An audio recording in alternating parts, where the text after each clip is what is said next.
Salut la compagnie, c'est Jules Melon et aujourd'hui on se retrouve pour un petit podcast avec l'ami Nico Ciné. Comment vas-tu? Eh ben, ça va et toi? Bah ma foi fort bien et alors on a décidé de parler d'un film comme ça à la volée qu'on a vu, alors pas ensemble mais à des jours différents, à nos pâtés gourmands respectifs. Et ce métrage est un film d'horreur réalisé par Scott Derrickson qui avait fait Sinister il y a 10 ans et après Doctor Strange. Ce titre est, on va dire, très évocateur. Black Phone. Mais que cache ce téléphone noir, qui est une adaptation en fait d'une nouvelle du même nom, Le téléphone noir. J'étais obligé de la faire, hein, évidemment, on y pense. Écrite cette nouvelle par Joe Hill, qui est le fils de Stephen King. Donc, voilà, est-ce que le fils est aussi bon que le père? Est-ce que le film l'est aussi? Ça, on va y répondre bientôt. Pas selon notre avis, évidemment. Et au casting, on retrouve Ethan Hawke, qui était déjà là dans Sinister. Il y a également une apparition de James Ransone, qui était aussi dans Sinister. Et sinon, des jeunes acteurs qu'on peut citer. Hein. Mason Thames, le héros. Madeleine McGraw, sa jeune sœur. Et il y a la présence aussi de Jeremy Davis, qui joue le père, et qui est un acteur que j'ai beaucoup aimé dans la série Lost, par exemple. Voilà. Et l'histoire est assez simple, ça se déroule à la fin des années 70, près de Denver. Alors non, ce n'est pas South Park, pourtant il y a des jeunes. On est dans le Colorado, et il y a une mystérieuse série de disparitions d'enfants ou d'adolescents, petit à petit, et à un moment, notre héros, qui s'appelle Finn, va être lui aussi enlevé, et on va le retrouver dans une cave, seul avec un téléphone débranché, et qui bizarrement se met à sonner, tandis que son ravisseur est là et traîne avec un masque. C'est très étrange. Pourtant, ce n'est plus le Covid, donc, puisque surtout que dans les années 70, il n'y avait pas encore le Covid. Et on va essayer de voir donc si le jeune va s'en sortir dans un métrage qui mélange thriller, sombre, horreur évidemment, mais aussi petit peu de fantastique sans rentrer dans les détails pour l'instant. Mon cher Nico, je crois que, comme moi d'ailleurs, tu n'avais pas trop apprécié Sinister. Enfin, c'est des films qui nous avaient laissé de froid. J'avais apprécié personnellement, mais je n'étais pas à fond. Je crois que c'est pareil pour toi. Et qu'as-tu pensé donc de ce Black Phone? Alors, avant toute chose, il faut dire que Scott Derrickson est un des réalisateurs assez surestimés, car perso, je trouve son Sinister si peu intéressant et surtout un film pour les ados prépubères. Son Doctor Strange, c'est Iron Man avec une boîte de magie amateur, avec des visuels pompés à l'exception. Bon, c'est quand même joli, mais bon, pour du Marvel, c'est assez rare, donc c'est cool. Et Black Phone, qui est le troisième film que je découvre de ce réal, est assez frustrant. Car il y a des bonnes idées de base, mais le problème, c'est qu'il se perd complètement dans tous les sens. Le personnage Ethan Hawke, avec son masque de Kermesse du village, qui est pas du tout effrayant, il apparaît, mais sans même faire aucune suggestion, donc tout est prévisible. Ça essaye de le faire exister, mais tout est factice. Ça retire tout le côté effrayant du film. Et en plus, c'est tellement forcé, prévisible, ridicule. Et puis, on va faire coucou hein, aux petits jumpscares qui sont juste là pour faire oh, Oh, je suis effrayant. Hein. j'ai eu peur. Et puis, J'ai peut-être eu plus peur là que pendant le film. possible. Et puis, franchement, un montage anarchique, bordélique, c'est vain, oubliable. Et le plus dommage, vraiment, ce qui est dommage dans ce film, c'est qu'il y a de... Oh putain, j'aurais pu. Pardon. C'est qu'il y a de bonnes idées, mais c'est tellement mal exploité et pas assumé qu'en final, tout est faux. Et Ah, toi, du coup? alors du coup, c'est un avis assez tranché négatif de la part de notre cher Nico. Pour ma part, je suis frustré aussi. Cependant, il y a des choses que j'ai appréciées. J'ai aimé l'ambiance. On est plongé à la fin des années 70. Pour le coup, le métrage nous propose Au moins, de... ça change des années 80. Oui, oui, c'est vrai que c'est avant Stranger Things et tout, du coup. On a au moins une tentative de prendre son temps au début pour nous faire connaître les personnages principaux, notamment le petit Mason. Non, ça c'est le nom de l'acteur, le petit Finney, pardon, qui est harcelé à l'école. Enfin, c'est pas tout à fait ça. Il y a des grosses frappes comme d'habitude. On a son pote Robin qui est d'origine hispanique. Voilà, on a ce petit truc. Voilà, il joue au baseball. Voilà.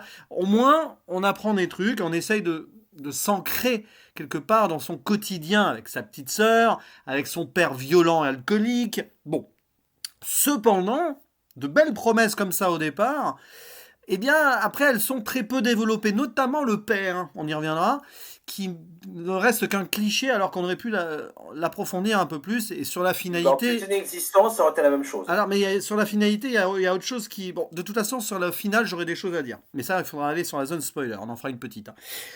Sinon, ça fonctionne avec une certaine simplicité horrifique, huis clos, un peu fantomatique, sans en dire plus. Le ravisseur en lui-même, on n'en sait rien en fait. On ne sait pas s'il est fou un petit peu, hein, voilà, s'il est possédé. Il a des masques et il est là et il veut tuer des enfants. Oh, bah, autant aller au bal masqué. Hein. Ah, mais rebal masqué, heureusement, on finit pas pareil. Mais bon, la seule chose qu'on sent, c'est qu'il il y a des ballons. Oui, ah bah oui, c'est vrai qu'il y a des ballons noirs, mais on va y revenir là-dessus aussi. On voit qu'il veut jouer avec les enfants, hein, malheureusement, et puis gagner le jeu en les tuant. C'est un peu ça, c'est bizarre. Et oui, les ballons noirs, le van noir comme ça, le côté masque, etc. J'ai pensé à ça. Voilà les deux films récents, hein, qui sont les adaptations de Stephen King. Gripsou était plus effrayant. Non, mais il y a un côté Gripsou même dans un des masques, et même l'ambiance qui rappelle la version téléfilm des années 90 que j'aime beaucoup de ça, surtout la première partie d'ailleurs. Il faudra qu'un jour j'en parle. Donc voilà, mais c'est assez mystérieux. Et en fait, j'ai l'impression qu'il y a énormément de belles choses potentielles dans le film qui sont pas suffisamment développées, malgré donc le travail sur... oui, même la photographie, La photographie est jolie. Voilà, il y a une tentative, et il y a des moments où ça fonctionne, avec quand on a notre cher Finet le jeune dans cette cave, et il entend des voix un peu, ou le téléphone, que se passe-t-il avec ce téléphone? On en dira plus dans la zone spoiler. Il y a même une tentative de construction intéressante dans cette interaction-là fantastique. Voilà, mais ça je développerai après. Et il y a la finalité qui, en fait, je trouve que le film se finit un petit peu vite et bâclé, de façon bâclée, et avec une fin qui renvoie au début de l'idée de se défendre soi-même, qui me gêne un petit peu, notamment à toute cette violence, qu'elle soit verbale ou physique. Alors, le problème, c'est que c'est gratuit parce qu'on n'a pas, on sent pas que c'est un quartier forcément compliqué. Bon, on est après la guerre du Vietnam, c'est à peine sous-entendu avec le père qui visiblement est un ancien militaire, mais voilà, on n'en fait rien. Et quand même, la gamine qui balance des gros mots dans tous les sens, ok, ça fait bizarre, je trouve. Surtout à la fin des années 70, bon, c'est un peu génération rebelle aussi, pourquoi pas. Hein.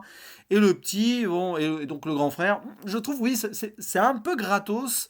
On a l'impression qu'il n'y a que des brutes dans le coin. Là. Bon, et malheureusement, on n'a pas le développement qui est nécessaire, j'ai envie de dire. Pourtant, on sent que c'est un métrage que l'auteur a voulu faire. Il y a mis de lui. C'est un peu autobiographique parce que ça se passe là où il a grandi et à l'époque où il avait l'âge du héros. Donc, il a voulu faire quelque chose à lui. Et il a même refusé, je crois, de travailler sur Doctor Strange 2 pour faire ce film en priorité. Donc ça veut dire qu'il y croyait. Non, c'est pas vraiment ça. C'est qu'à la base, il voulait faire un Doctor Strange plus effrayant, oui. Sauf que Disney l'ont plus ou moins dégagé, donc il s'est rabattu sur ce projet. D'accord. Mais bon, ici au moins, il y a mis tout ce qu'il voulait. Après, est-ce que c'est effrayant ? Au moins, il est plus dans son élément, parce qu'il est plus dans l'horreur. On va dire pour un mec qui est dans son élément, il s'en sort plutôt bien. Oui, voilà. On sent qu'il y a mis tout son cœur, mais ça reste un peu limité. Et pourtant, je ne suis pas un fan de Sinister, donc je ne vais pas faire la comparaison. Limite, les deux, je vais les apprécier de la même manière. J'aurais presque plus d'attache pour ce film-là, parce que j'ai bien aimé le jeune acteur qui joue donc... Finet. Mais il joue aussi bien qu'une savonnette. Oh non, t'es dur. Je trouve qu'il est plutôt bon, moi. Bon, tu l'as vu en VF ou VO? J'ai dû le voir en VF, malheureusement. Mais bon, ça, c'est pas sur la voix, mais moi, c'est plutôt sur sa présence, son regard. Par contre, la petite sœur, l'actrice est bien, hein, mais je la trouve très énervante. Avec ses histoires de... bref, on n'en dit pas plus. Elle est vite insupportable. Alors, on va aller vite fait dans la zone spoiler, quand même, parce qu'il y a 2-3 choses à ajouter pour aller plus en profondeur. Donc, spoiler! Au téléphone, qui c'est qui là? C'est pas... Allô? Écoute, maman est près de toi. Non, stop. Ce sont les fantômes des anciennes victimes, donc des 5 autres victimes de l'attrapeur, c'est le nom du ravisseur, de Grabber en VO. Et en fait, ces fantômes vont l'aider à travers un téléphone qui est déconnecté. Alors, pourquoi pas? Il n'y a pas d'explication, c'est fantastique. Il y a des fantômes qui vont se venger de leur tueur. Mais c'est là par prétexte, c'est ce que je dis. C'est que il a voulu... prendre une direction et une autre, sauf qu'au bout d'un moment, il se perd. Donc, ok, le téléphone est déconnecté, mais pourquoi il y a un téléphone comme par hasard à cet endroit-là? C'est vrai que, en fait, c'est un film qui n'offre aucune explication sur plein de choses. Et je Parce qu'il pense se que... perd. Et je... Il se perd, il Non, sait pas mais où oui. il voulait aller en fait. Je pense que c'est volontaire. Il a voulu laisser des mystères. Mais le problème, c'est qu'un mystère Non, par-ci, ça je va. pense pas. Non. Deux mystères, ça peut aller. Mais après, dans l'écriture, on sent quand même qu'il n'a pas voulu se fouler.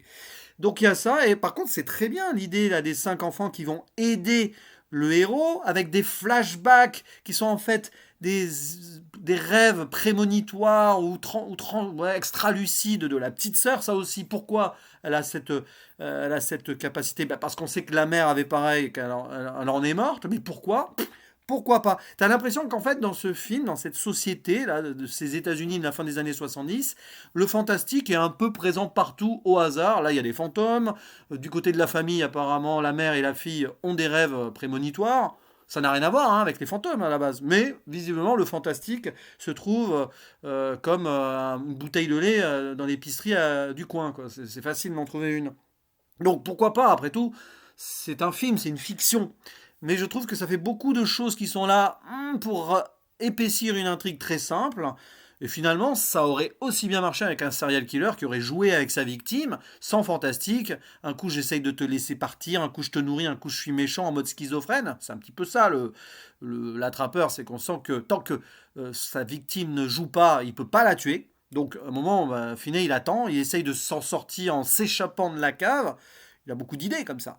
Mais tout ce qui est fantastique, à la rigueur, c'est passionnant sur les fantômes, dont un qui est son meilleur pote, qui s'appelle Robin, qui va l'aider. Il y a une scène très touchante, pour le coup, qui m'a mis une belle émotion. C'est quand il va lui dire, tiens, mets du sable dans le téléphone et utilise-le comme une arme, et il l'entraîne à la boxe. Je ne sais pas si tu te souviens de cette scène, où il y a un mimétisme, un parallèle entre les deux, et c'est assez touchant. On voit cette amitié, il veut lui transmettre sa combativité pour qu'il s'en sorte. Et Finney s'en sort. Au final, très facilement, il arrive à tuer le ravisseur. Bon, et il y a un truc qui m'a perturbé quand même. Il a un frère, le ravisseur. Ce frère, pourquoi il est là? Voilà, ça fait partie de ces trucs qui sont là et on ne sait pas pourquoi. C'est quand même frustrant. Il s'avère qu'il a un frère qui ne sait pas que son frère est tueur et en plus il enquête de son côté sur les meurtres, sur les disparitions. Et quand il découvre, voilà, il le découvre à la fin et son frère va le tuer avec une hache. Sympa, merci. Tu sais qu'au début, je croyais que c'était lui en fait. Alors, je me Mais suis. attends, parce que c'était mal écrit par moment Bah, je, que j'ai fait ces suggestions et en fait, non, c'est un personnage qui ne sert à rien. je me suis posé la question en mode, on sait que le tueur c'est Ethan Hawke, on le voit très vite avec, on reconnaît ses yeux, le masque. Et après donc il y a ce personnage lambda qui s'appelle Max, qui s'avère être le frère donc, qui parle à la police en disant regardez j'enquête. Et hop, et après tu réfléchis pas, puis tu te rends compte que il est dans la même maison ou à côté et qui parle au tueur. Et à un moment, je me suis dit, attendez, ça serait pas Ethan Hawke avec une perruque, un masque ou aussi, ou je sais pas quoi, parce que je l'ai pas reconnu sur le moment. Mais non, c'est bien un autre acteur. Donc ça colle pas. Donc ça tombe totalement à l'eau, parce que le frère à la fin, il va découvrir, mais en fait, il servira à rien parce qu'il va se faire buter. Et alors, il y a un autre truc qui tombe à l'eau, mais qui est à la fois malin. C'est un peu le problème du film et le résumé du film.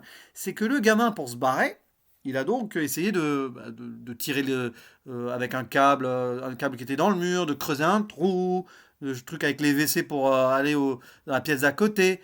Et tout ça, c'est à chaque fois un gros échec. Non, mais attends.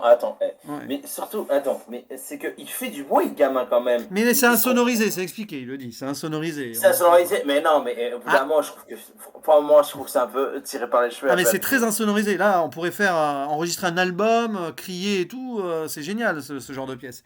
Mais non, mais sérieusement, il fait plein de pièges et tout. Non, enfin, justement, il essaye de s'en sortir. Ça ne sert à rien. Mais à la fin, comme par hasard, ça se transforme en piège. Alors, ça n'a pas l'air d'être là, hop, c'est de la magie. On sent qu'il y a pensé le gamin, mais il y a une ellipse et on le voit pas du tout préparer les pièges. Et c'est comme ça qu'il arrive à le tuer en fait. Et même qu'il pense au truc dans le congélo pour calmer le chien, la viande à la fin. Donc tu as l'impression Oh qu'il là manque 10 minutes là. dans le film en fait pour un build-up pour arriver au final. Et le pire pour moi, c'est le message quand même. Bon, violence un peu gratuite physique au début, ça nous met dans une ambiance difficile, c'est cruel, à la rigueur, pourquoi pas. Oui, il peut y avoir beaucoup de harceleurs, de petites frappes, etc. Bon, la petite sœur qui parle mal, faut dire que vu le père, vu le traumatisme de la mort de la mère avant, on peut imaginer qu'au niveau de l'éducation, c'est pas terrible. Ok, passons. Mais quand même, à la fin, le message, il est clair. Le petit Finney Shaw, là, qui a un petit peu subi sa vie jusqu'ici, voilà, il n'osait pas voir celle qu'il aimerait avoir comme copine, il se fait un petit peu martyriser, mais à la fin, il va prendre confiance en lui, on le voit à l'école, pourquoi? Parce qu'il a tué quelqu'un. Voilà. Le message, donc, Oh là c'est là. son ami fantôme qui lui dit, voilà, tu vas pas te laisser faire, et tu vas le tuer pour nous. Et donc il le tue et il prend du plaisir en tuant son ravisseur même à un moment. Tu le vois, enfin, un plaisir, il a un Oui. peu... Et ben il sort de là avec le sourire, pas du tout traumatisé. Mais attendez, un gamin qui s'est déjà fait enlever pendant plusieurs semaines, pendant plusieurs jours, et qui tue son ravisseur, à mon avis, il finit en hôpital psychiatrique, ou au moins il a 5-6 ans de thérapie, hein. Là, il arrive à l'école en mode tout sourire et tout lui réussit. Ses harceleurs maintenant se tiennent à distance. La fille, elle vient le voir et tout le monde l'admire et lui, il est sûr de lui. Donc le message, en gros, c'est faites-vous justice vous-même. Bon, là, évidemment, il faut se défendre, sinon tu meurs. Mais allez au bout, tuez quelqu'un, même si c'est quelqu'un qui vous a fait souffrir absolument, pour pouvoir être libéré, waouh, et accepté dans la société. Et le pire, c'est que le père qui les a battus, alcooliques et tout, on comprend qu'il vient du Vietnam. C'est sous-entendu. Et bien à la fin, les enfants vont lui pardonner. Après tout, la violence, maintenant, elle est partout. Donc le père, il a pu nous avoir martyrisés, etc. On accepte. Allez hop. Message final un petit peu bizarre quand même. Surtout dans une Mais Amérique. parce qu'il savait, mais il savait pas comment terminer son film, Je tout sais pas, mais simplement. bon. Fallait rendre l'enfant comme un pauvre petit héros. Mais non, mais voilà, Oh mais là alors le là, problème oh c'est mes que couilles, mais... si t'avais si t'avais eu une lecture cynique sur cette violence finale, genre la violence triomphe, à la rigueur, mais là t'as l'impression que c'est normal, c'est l'Amérique, hein, c'est America, fuck yeah, comme dirait, je sais pas si tu te souviens de cette chanson Si, d'un si, d'un si. film dont on a parlé ensemble d'ailleurs. Et c'est ça. Ah oui, bah, c'est normal en Amérique, la violence elle est partout. Allez, on l'assume et on tue on tue ses ravisseurs et tout et on se sent super bien. Ok, génial. Je sais pas pourquoi je prends la voix de Patrick Sébastien, mais je trouve ça un petit peu dangereux, surtout. Alors évidemment, vu l'actualité en ce moment aux États-Unis, ça fait mal. Voilà, t'as vraiment l'impression que l'Amérique, en gros, on peut s'en sortir que si on est aussi violent que la société. Donc, C'est horrible. et le problème, c'est que je vois pas de discours cynique ou décalé, parce que s'il y avait une critique de ça, oui, mais visiblement, c'est pas trop ça quand même, hein. Voilà, donc on peut refermer, je pense, là-dessus, à moins que tu aies autre chose à dire sur la zone spoiler. Hmm. Oh non, vivement qu'on termine d'ailleurs. Voilà, bah hop, on referme la zone spoiler. Sur ce film qu'on a trouvé frustrant, alors pas de la même manière, toi tu l'as trouvé franchement mauvais, moi je l'ai trouvé correct, mais... Et du coup, ta conclusion et ta note, mon cher Nico. Oh, ben, c'est un film qui avait de bonnes idées, mais qui sont tellement mal écrites et que bah, le réalisateur ne sait pas où il va avec son film. Donc, ouais, c'est un truc qui est vain, faux, qui manque de surprise. Et puis, ouais, non, c'était en plus, je me suis royalement ennuyé. Donc, ouais, non, pour moi, ça vaut pas plus que 3/10 quoi. Voilà, donc là, une petite référence, une imitation à un cher collègue youtubeur qui se reconnaîtra. Clin d'œil. À titre personnel, ce film, bon, je vais pas être aussi méchant que toi. Je vais mettre un 6 sur 10. C'est comme Sinister. Il y a une patte esthétique derrière. On voit qu'il y a un auteur. Pour une production Blumhouse, c'est quand même rare qu'il y ait un auteur qui a un peu de liberté et qui mette, voilà, on va dire, son ADN cinématographique derrière. Donc c'est plutôt bon là-dessus. Les acteurs font le boulot. Moi j'aime bien les jeunes. Bon, après toi t'as pas trop aimé Mason Thames, mais moi ça va. J'ai été touché sur certaines relations justement d'amitié entre les jeunes du film, sans en dire plus. Je vous renvoie à la zone spoiler. Mais t'as plein d'idées qui sont potentiellement géniales, qui sont un peu bâclées ou qui sont mises là. Enfin, ça donne Ah, mais c'est l'impression. plus que bâclé, hein. Ah bah ça donne l'impression que c'est mis là par hasard, sans chercher à expliquer par moment. On comprend qu'on veut garder du mystère, mais par moment on sent quand même que c'est très paresseux. Il manque des développements sur certaines choses, hein, sur l'idée des rêves, sur le père, sans en dire plus, sur le téléphone, hein. Mais ouais, c'est très incomplet en fait. Après, c'est adapté d'une nouvelle assez courte, je crois, donc ça devait être aussi frustrant à lire. Mais rien n'interdisait à l'auteur de partir sur sa propre adaptation en disant des choses. Mais bon, ça c'est comme ça, hein. À voir, peut-être. Je lirai un jour ce petit truc, hein, ce petit écrit du fils de Stephen King, on verra bien. Mais bon, du coup, 6 sur 10. Et je suis généreux, mais je suis à la fois... C'est plus que généreux, hein. Ouais, mais j'ai pas passé un mauvais moment, cependant. Mais il y a quand même cette fin qui me crispe un peu, pas pour l'horreur et la peur, hein, voilà. Mais en tout cas, bon, c'était quand même un plaisir d'en parler ensemble, cher ami. Oui, bien sûr. Voilà, et n'hésitez pas à dire en commentaire ce que vous avez pensé de ce film, et on sera très attentif à ceci, notamment si vous avez aimé. Expliquez-nous pourquoi vous Oui. trouvez ce film très bon, parce qu'il y en a qui Et ont aimé. pourquoi la plupart vont me détester? Oh mais non, mais puis bon, on a l'habitude de te détester, mon cher Nico. Oh mais non, faut toujours qu'il y ait le père Ah, mais fouettard. non, c'est juste que moi j'aime les bons films, c'est tout. T'es un peu notre père fouettard des fois, ça arrive. Mais en tout cas, voilà, à vous la parole, et il ne reste plus qu'à faire le mot de la fin, le traditionnel.